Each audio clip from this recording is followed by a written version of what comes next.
हरे कृष्णा, राधे राधे। दोस्तों, स्वागत है आपका हमारे चैनल शिखा भक्ति धारा में। आप सभी लोगों को चैत्र नवरात्रि की हार्दिक शुभकामनाएं।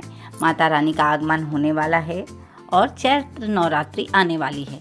तो आज हम आपको अपने इस वीडियो में चैत्र नवरात्रि आने से पहले कुछ दिन पहले क्या ऐसे कार्य हैं जो कर लेने चाहिए, उनके बारे में जानकारी देंगे। तो चलिए वीडियो शुरू करते हैं। देखिए, हिंदू धर्म में नवरात्रि के पावन पर्व का विशेष महत्व होता है। 9 दिनों तक चलने वाले इस पर्व में देवी दुर्गा के 9 स्वरूपों की पूजा की जाती है। नवरात्रि के 9 दिन बहुत खास होते हैं, इसलिए इनकी तैयारियां पहले से ही शुरू हो जाती हैं। कुछ ही दिनों में चैत्र नवरात्रि का पावन पर्व आने वाला है, जिसके लिए घर घर में सफाई तो शुरू हो ही गई है। कहते हैं 9 दिनों के लिए देवी माँ अपने भक्तों के घर पधारती हैं, जिस वजह से घर को साफ सुथरा करना बहुत ज़रूरी हो जाता है। आप भी नवरात्रि के लिए साफ सफाई कर रही हैं तो कुछ चीज़ें घर से बाहर ज़रूर निकाल दें। कुछ चीज़ों को घर के अंदर बिल्कुल ना रहने दें।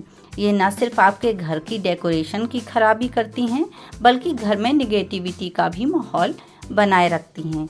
तो आइए जानते हैं उन चीज़ों के बारे में जिन्हें आपको नवरात्रि शुरू होने से पहले ही घर से बाहर निकाल देना है। तो सबसे पहले हम घर से बाहर करते हैं फटे पुराने कपड़े, जूते। इन सभी चीज़ों का हमारे जीवन में खास ही प्रभाव पड़ता है। तो अगर आपके घर में भी फटे पुराने कपड़ों और जूते का जमावड़ लगा हुआ है तो नवरात्रि शुरू होने से पहले इनका कोई ना कोई इंतजाम जरूर कर लें। फटे पुराने कपड़े और जूते फालतू की जगह घेरने के साथ साथ घर का लुक तो खराब करते ही हैं, साथ ही इन्हें निगेटिविटी अट्रैक्ट करने वाला भी माना जाता है। आप अपनी पुरानी चीज़ों को किसी ज़रूरतमंद को डोनेट कर सकते हैं, या फिर जो चीज़ें काम में लाने के लायक नहीं हैं उन्हें फेंक सकते हैं। इससे घर में एक पॉजिटिविटी और लाइट एनर्जी महसूस होती है। उसके साथ ही साथ अपने घर में दूसरे टूटे हुए डेकोरेटिव आइटम्स को भी आप घर से बाहर निकालिए, क्योंकि हम सभी के घरों में कोई ना कोई डेकोरेटिव आइटम्स मौजूद होते हैं जो या तो अब वर्क नहीं करते या कहीं से टूट फूट जाते हैं। साफ सफाई के बावजूद भी लोग इन्हें फेंकने के बजाय यूं ही दोबारा रख देते हैं, जबकि ऐसा करना भी ठीक नहीं है। दरअसल खराब और टूटी फूटी चीज़ें घर में निगेटिविटी एनर्जी का अट्रैक्ट करती हैं और साथ ही बैड लुक भी देती हैं।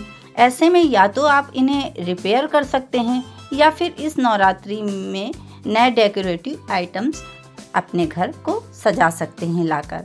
और इसी के साथ साथ घर में अगर आपके मंदिर की सफाई करते समय कुछ खंडित मूर्तियां हों, जैसे खंडित यानी टूटी हुई भगवान की मूर्तियां भी घर में नहीं रखनी चाहिए। खास तौर से नवरात्रि शुरू होने से पहले ही आपको इन्हें जरूर निकाल देना चाहिए। धार्मिक मान्यताओं के अनुसार आप इन्हें किसी नदी या तालाब में विसर्जित कर सकते हैं या फिर किसी मंदिर में रख कर आ सकते हैं। खंडित मूर्तियों की जगह इस नवरात्रि भगवान की नई मूर्तियां स्थापित करें। इससे शुभ अवसर भला क्या होगा। इसी के साथ आपको बताएं कि घर में तामसिक चीज़ों को भी नवरात्रि आने से पहले हटा देना चाहिए। नवरात्रि एक धार्मिक पर्व है, इसलिए इसमें सात्विक आचार विचार का पालन करना बहुत ज़रूरी है।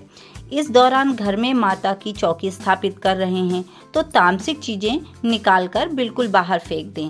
जैसे यदि आपके घर में शराब की बोतलों का भंडार हो या फिर नकारात्मक तस्वीरें लगी हों तो उन्हें तुरंत निकाल दें।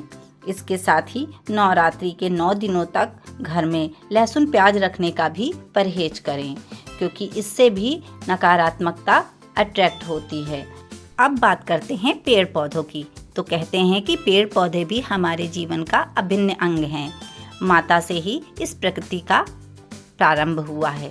तो अगर आपके घर में आंगन बालकनी में एकदम सूखे मुरझाए पेड़ पौधे लगे हुए हैं तो इन्हें भी नवरात्रि शुरू होने से पहले ही हटा दें। ये ना तो देखने में अच्छे लगते हैं और साथ ही निगेटिविटी अट्रैक्ट करने का भी काम करते हैं। इनकी जगह अपने आंगन में हरे भरे सुंदर पेड़ पौधे लगाएं और उनका अच्छी तरह से ध्यान रखें। ये आपके घर में पॉजिटिविटी का माहौल बनाने में मदद करते हैं। वैसे तो और भी बहुत सी चीज़ें हैं जिनको कर लेना चाहिए, मगर ये कुछ खास काम हैं, इन्हें नवरात्रि शुरू होने से पहले अवश्य ही कर लेना चाहिए। माता रानी की कृपा आप सभी लोगों पर इसी प्रकार बनी रहे। इसी कामना के साथ अब हम वीडियो को विराम देते हैं। हम आपको अपने अगले वीडियो में नवरात्र की तिथि, शुभ मुहूर्त, महत्व और समापन कब है, इसके बारे में वीडियो देंगे। तब तक के लिए वीडियो आपको अच्छा लगा हो, वीडियो में दी गई जानकारी अच्छी लगी हो तो प्लीज़ वीडियो को लाइक करें, शेयर करें और सब्सक्राइब करें। जय माता दी।